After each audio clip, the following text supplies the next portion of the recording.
Bonjour et bienvenue à toi dans cette nouvelle vidéo. C'est un plaisir de te retrouver aujourd'hui et aujourd'hui on va voir les 10 règles d'or de Barack Obama.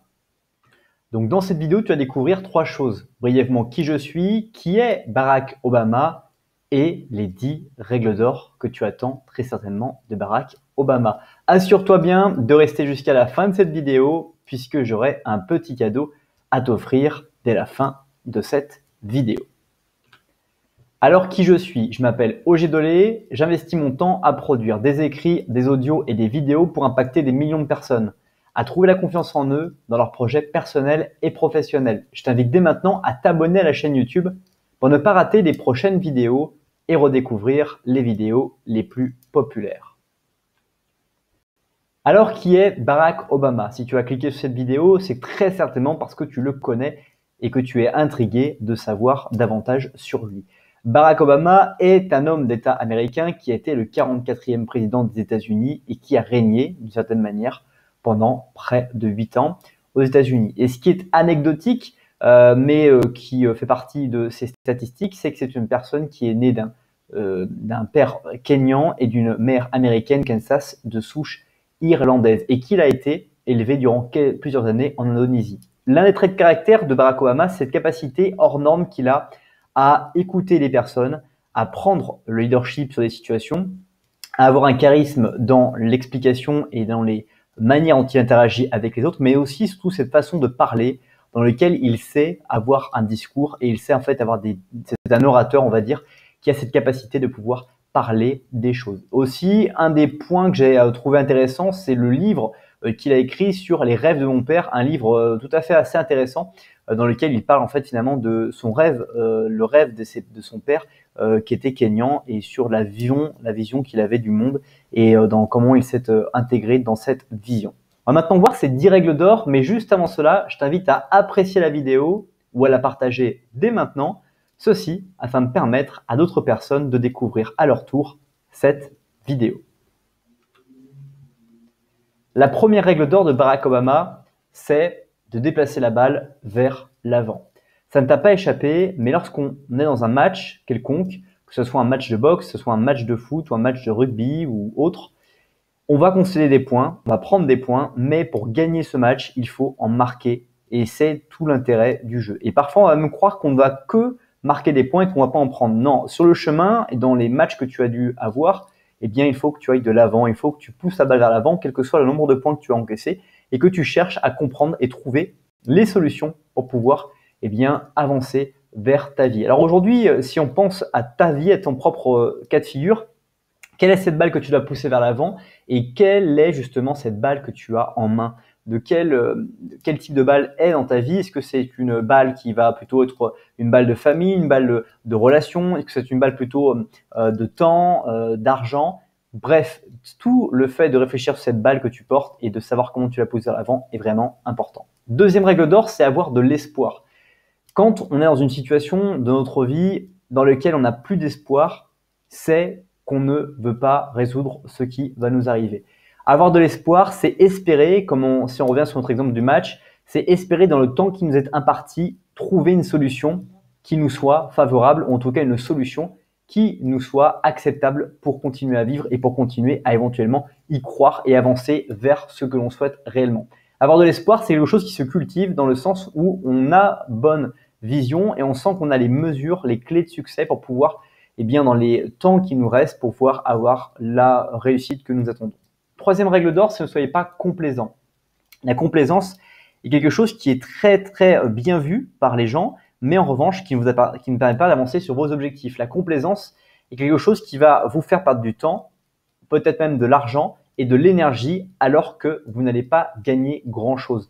La complaisance, c'est vouloir être complaisant avec tout le monde, c'est vouloir plaire à tout le monde. Mais plaire à tout le monde, c'est plaire à n'importe qui et aussi c'est perdre du temps avec des gens qui peut-être ne vont pas vous rendre ce que vous allez leur donner. Même si on est toujours dans cette idée de pouvoir donner aux autres avant de vouloir recevoir, on a toujours tous de manière irrationnelle ou rationnelle l'envie que la relation soit réciproque et que les personnes nous rendent également une partie de ce que l'on leur donne dans la façon dont on se comporte avec elles. Donc si on est complaisant avec tout le monde, on va très souvent être déçu et on va passer beaucoup d'énergie, beaucoup de temps à être dans cette complaisance, alors que ça ne sert pas forcément les objectifs de chacun. Quatrième règle d'or, c'est rester concentré. Lorsque l'on a un objectif, l'idée, c'est d'avoir des ingrédients qui sont la persévérance et la détermination. Et pour avoir ces deux ingrédients-là, il n'y a que la concentration. Le fait de rester focalisé sur cet objectif-là, et en restant concentré, on va réussir à avoir justement cette détermination à aller vers l'objectif que l'on souhaite. Cinquième règle d'or, c'est que vous ne pouvez pas le faire seul. Pour réussir quelque chose, il faut être en équipe. Et ça part directement de ton foyer, de là où tu te trouves, que ce soit avec ta famille ou que ce soit avec ta compagne ou ton compagnon.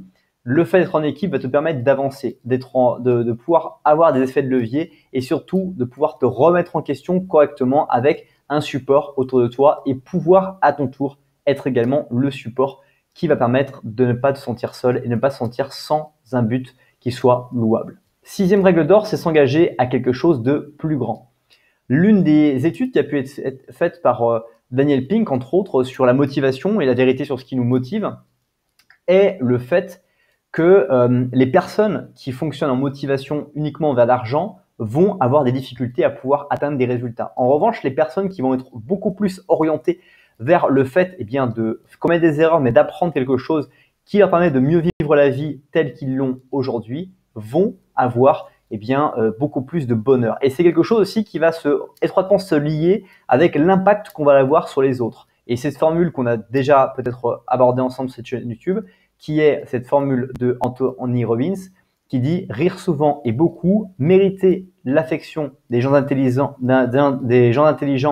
et celle des enfants, gagner l'estime des critiques honnêtes et endurer les trahisons de ceux qui ne sont pas de vrais amis. » Septième règle d'or, c'est arrêter de trouver des excuses. L'un des facteurs qui va être dégradant pour votre réussite, c'est le fait de reporter à plus tard en trouvant des excuses. Je ferai ça plus tard. Je ferai ça après ça, après ça, après ça. Et Jim Rohn aime à dire dans ses discours, ne pas utiliser le mot après, mais le mot jusqu'à.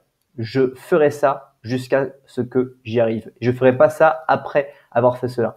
Toute cette manière de communiquer avec nous-mêmes ou cette manière de communiquer avec les autres en dit long sur nos intentions d'avancer ou de trouver des solutions qui vont nous permettre d'aboutir à nos résultats. Huitième règle d'or, c'est vous ne prenez pas trop au sérieux. On va avoir tendance à voir, plus on va avoir des objectifs et plus on va devoir devenir quelqu'un qui va être très concentré, très déterminé sur ce qu'il fait, tout en lâchant prise quotidiennement, régulièrement dans sa façon d'être. Ça demande deux approches et deux façons de gérer finalement entre la pression de l'objectif que l'on souhaite atteindre en fonction du temps dans lequel on veut atteindre cet objectif-là et en même temps l'attitude qu'on va dégager de la confiance que nous avons dans notre objectif et de surtout notre focalisation que nous avons sur celui-ci. Neuvième règle d'or, c'est suivez votre plan. Évidemment, votre plan, vous devez le redéfinir régulièrement pour pouvoir l'ajuster par rapport à vos étapes et vos jalons en fonction du temps que vous avez consacré et de l'énergie que vous avez dépensée. Mais votre plan est la meilleure motivation que vous pouvez avoir. En ayant un plan, en ayant une perspective, en ayant une vision, vous savez où vous allez. Il n'y a rien de pire que de prendre un avion sans savoir la destination dans laquelle on va aller parce qu'on ne sait pas quels équipements on va avoir besoin, on ne sait pas combien de temps ça va prendre et donc notre motivation ne va pas forcément être la meilleure. Par contre, si vous avez quelque chose qui est vraiment une destination, un cap, vous allez pouvoir tenir votre motivation et savoir quels sont les points d'évaluation qui vous permettront de savoir où vous en êtes par rapport à ce plan. Enfin, dixième et dernière règle d'or, c'est suivez votre passion. Barack Obama est passionné de relations et c'est l'une des choses qu'il a fait élire président des États-Unis, c'est qu'il a toujours adoré rencontrer des gens tous les jours, échanger avec eux, apprendre d'eux et c'est sa passion. Ta passion à toi est peut-être différente, mais celle-ci te permettra de continuer contre vents et marées, même dans les moments de doute et te permettra d'avancer vers tes rêves les plus fous que tu as en toi. C'est déjà la fin de cette vidéo. Merci beaucoup pour le temps que tu as consacré à cette nouvelle vidéo. Si ce n'est pas encore fait, je t'invite à t'abonner à la chaîne YouTube et puis à découvrir dès maintenant comme cadeau dans la description d'autres contenus pour aller beaucoup plus loin et naturellement des contenus exclusifs. Passe une bonne suite de journée et je te dis à bientôt pour une prochaine vidéo.